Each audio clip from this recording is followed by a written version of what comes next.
Hello friends, welcome to ஷாசாஸ் time. இன்றைக்கி நம்ம இந்த வீடியோவில் தாலி கறி குழம்பு எப்படி வைக்கிறதுன்னு தான் பார்க்க போகிறோம். இது முஸ்லீம் வீடுகளில் ரொம்பவே ஒரு ஸ்பெஷலான ஐட்டம். அதுவும் மேரேஜ்லாம் ரொம்பவே ஒரு ஸ்பெஷல் ஐட்டமாக போடுவாங்க. இதோட ஸ்பெஷாலிட்டி என்ன அப்படின்னு பார்த்தீங்கன்னா, இதில் தேங்காய் போட மாட்டோம், தக்காளி போட மாட்டோம். பட் குழம்பு அவ்வளோ டேஸ்டியாக இருக்குங்க.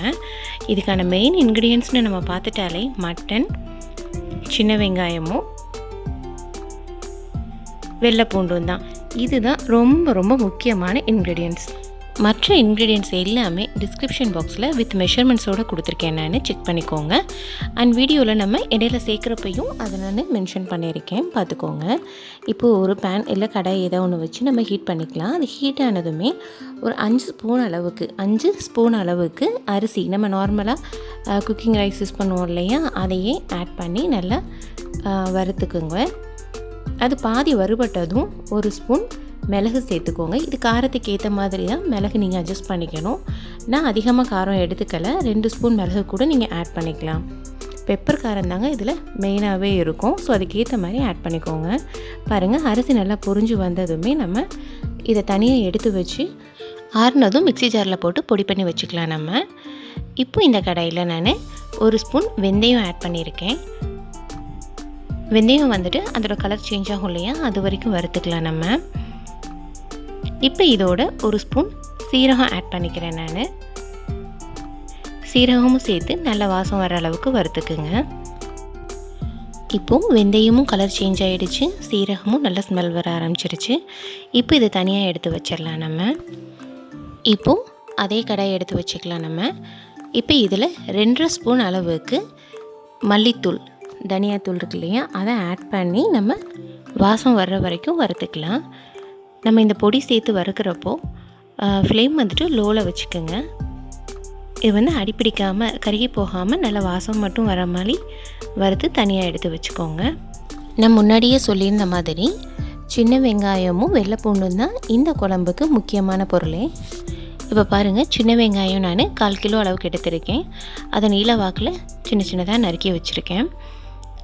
நம்ம வெள்ளைப்பூண்டு எடுத்துருக்கோம் இல்லையா, அந்த வெள்ளைப்பூண்டு எடுத்ததை நம்ம இடித்து எடுத்துக்கலாம். நான் இன்றைக்கி இடிக்காமல் மிக்சியில் சும்மா கரகரப்பை மட்டும் எடுத்திருக்கேன். அதில் பாதி மட்டும் எடுத்துட்டு, வெள்ளைப்பூண்டு நம்ம இடிச்சிருக்கோம் இல்லையா, அதில் பாதி மட்டும் எடுத்து நம்ம வறுத்து வச்சுருக்கிற மல்லித்தூள் இருக்கு இல்லையா, அதில் நல்லா பெசரி வச்சுருங்க தனியாக.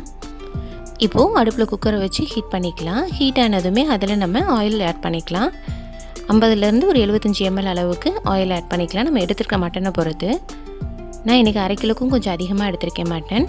அதனால் நான் ஒரு 70 ml அளவுக்கு ஆயில் எடுத்திருக்கேன். அது கூட ஒரு ஸ்பூன் நெய் ஆட் பண்ணியிருக்கேன். நீங்கள் 2 ஸ்பூன் அளவு கூட நெய் ஆட் பண்ணிங்கன்னா நெய் மணத்தோட சூப்பராக இருக்கும் குழம்பு. இப்போது ஆயில் சூடானதுமே அதில் பட்டை, கிராம்பு, ஏலக்காய் போட்டு தாளிச்சாச்சு. அதோடு நம்ம நறுக்கி வச்சுருக்கிற சின்ன வெங்காயத்தையும் சேர்த்து வதக்கிக்கலாம். சின்ன வெங்காயம் நீங்கள் 200லேருந்து 250 கிராம் அளவு கூட எடுக்கலாம். இது அதிகமாக ஆட் பண்ணுறப்போ குழம்பு நல்லா டேஸ்டியாக இருக்கும் உங்களுக்கு. இப்போ இது பாதி வதங்கிடுச்சு. இதில் நான் மட்டன் துண்டுகளை சேர்த்துருக்கேன். மட்டன் ஆல்ரெடி நான் க்ளீன் பண்ணி எடுத்து வச்சுருந்தேன், அதை சேர்த்தாச்சு. அதையும் அந்த வெங்காயத்தோடு நல்லா மிக்ஸ் ஆகிற மாதிரி நல்லா கிளறி விடுங்க.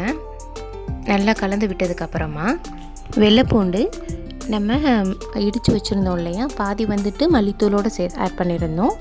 மீதி எடுத்து வச்சுருந்தோம்ல, அந்த வெள்ளை பூண்டை இப்போ நம்ம ஆட் பண்ணிக்கலாம். இதை ஆட் பண்ணி நல்லா ஒரு மிக்ஸ் கொடுத்துருங்க. அந்த பூண்டை சேர்த்ததுக்கப்புறமா நல்லா மிக்ஸ் பண்ணுறோம் இல்லையா, இப்போ அந்த வெங்காயம் வெள்ளை பூண்டோட அரோமா அண்ட் டேஸ்ட் எல்லாமே அந்த மட்டனில் நல்லா இறங்கி சூப்பராக இருக்கும். அதனால தான் இதை ஆட் பண்ணிவிட்டு நல்லா நம்ம மிக்ஸிங் கொடுக்கணும். ஒரு 1 நிமிஷம் 2 நிமிஷத்துக்கு நல்லா மிக்ஸ் பண்ணி விட்டுருங்க இந்த மாதிரி. இப்போ இதில் நம்ம ஆல்ரெடி வறுத்து வச்சுருக்கிற வெந்தயம், சீரகம் அது 2ஐயும் சேர்த்து கலந்து விட்டுறலாம். நல்லா எல்லாமே சேர்த்து கலர மாதிரி நல்லா கலந்து விடுங்க.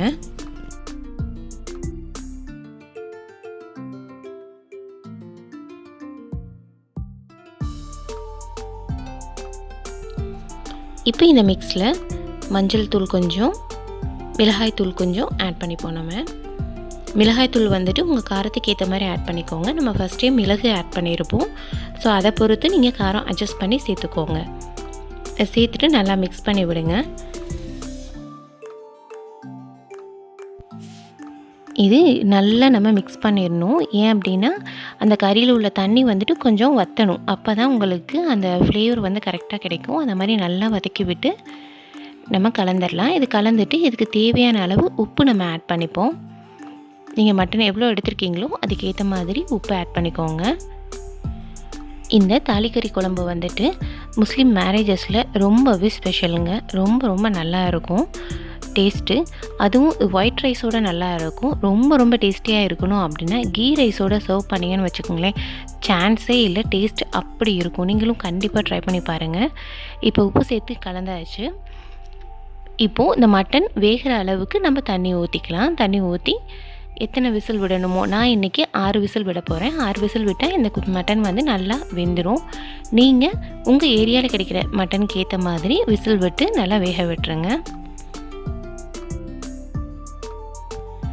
இந்த குழம்புல நம்ம தேங்காய் ஆட் பண்ணாமல் செய்கிறனால ப்ரெஷர் பேஷண்ட் ஆகட்டும், இல்லை கொழுப்பு சத்து அதிகமாக இருக்கிறவங்களாகட்டும், அவங்க 2 பேருமே ஈஸியாக இந்த மட்டன் ரெசிபியை வந்துட்டு எடுத்துக்க முடியும்.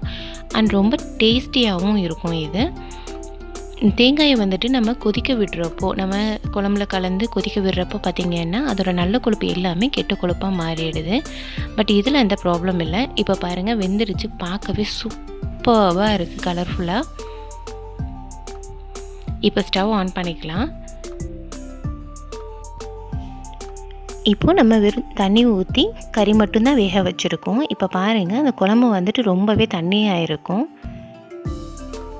பாருங்கள் எவ்வளோ வாட்டரியாக இருக்குன்னு. இப்போ இதில் நம்ம ஆல்ரெடி பொடி பண்ணி வச்சுருக்கோம் இல்லையா, அரிசி மிளகு 2ம் வறுத்து நம்ம பொடி பண்ணி வச்சுருக்கோம். அந்த பொடியை இதில் நம்ம ஆட் பண்ணிக்கலாம். ஆட் பண்ணி நல்லா மிக்ஸ் பண்ணி விட்டுருங்க. இப்போ இதில் 2 ஸ்பூன் அளவுக்கு பச்சரிசி மாவை ஆட் பண்ணிக்கலாம். பச்சரிசி மாவை கொஞ்சமாக தண்ணி விட்டு கரைச்சிட்டு ஆட் பண்ணிக்கோங்க. அப்போ குழம்பு ரொம்பவே நல்லா உங்களுக்கு கெட்டியாக கிடைக்கும். இது ஆப்ஷனல் தாங்க உங்களுக்கு. நம்ம ஆல்ரெடி அரிசி மாவு சேர்த்துருக்கோம், அரிசியும் மிளகும் சேர்த்து. அதுலேயே உங்களுக்கு குழம்பு நல்லா கெட்டியாக தான் வரும். இருந்தாலும் இன்னும் கெட்டியாக வேணும் அப்படின்னு நினச்சிங்கன்னா இந்த மாதிரி ஆட் பண்ணிக்கோங்க. இப்போ சூப்பராக இருக்கா குழம்பு. இதை ஆட் பண்ணிவிட்டு ஜஸ்ட் ஒரு 2 கொதி விட்டால் போதுங்க. இல்லை 1 நிமிஷத்துக்கு மட்டும் கொதிக்க விட்டிங்கன்னா போதும். ரொம்பலாம் கொதிக்க வேண்டிய அவசியம் கிடையாது. இப்போ இதில் நம்ம ஆல்ரெடி வறுத்து வச்சுருக்கிற மல்லித்தூள், பூண்டு கலவையை சேர்த்துக்கலாம். சேர்த்துட்டு நல்லா கலந்து விடுங்க. இந்த மல்லித்தூள் பூண்டு சேர்த்ததுக்கு அப்புறமா ஒரு 1 நிமிஷத்துக்கு கொதிச்சா போதும், குழம்பு ரெடி ஆயிரும். இப்போ பார்த்திங்கன்னா உங்களுக்கு குழம்பு கெட்டியாக வர ஆரம்பிச்சிருச்சு.